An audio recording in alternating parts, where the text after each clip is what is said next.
পরিবেশ বান্ধব জ্বালানির জন্য বিকল্প নানা উৎসের খোঁজ চলছে। এলজি বা সামুদ্রিক শৈবাল যার অন্যতম।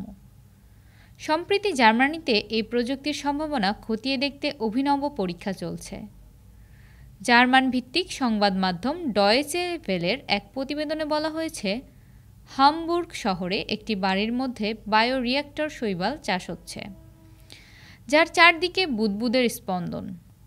সেখানে শৈবাল এমন বায়োমাস উৎপাদন করছে যা থেকে বায়োগ্যাস পাওয়া যায়। এই জ্বালানি দিয়ে বাড়ির ৩০ বাসিন্দার জন্য শীতে ঘর গরম রাখা যায়। মার্টিন ক্যানার বিশ্বের প্রথম এলজি হাউস উদ্যোগের অন্যতম উদ্যোক্তা। সহকর্মীদের সঙ্গে তিনি রিয়্যাক্টরের দেয়ালটিকে আরও উন্নত করতে কাজ করে যাচ্ছেন। তবে পুরোটাই বাস্তব পরিস্থিতিতে এক পরীক্ষার মতো। মার্টিন বলেন, গবেষণা কেন্দ্র হিসেবে আমরা জায়গাটিকে কাজে লাগাচ্ছি।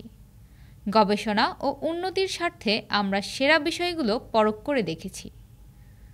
ছোট আকারের নয়, এখানে আমরা মনের সুখে পরীক্ষা চালিয়ে দেখতে পাচ্ছি কিভাবে ও কতটা দক্ষতার সঙ্গে সবকিছু চলছে, কোথায় আরও উন্নতির অবকাশ রয়েছে।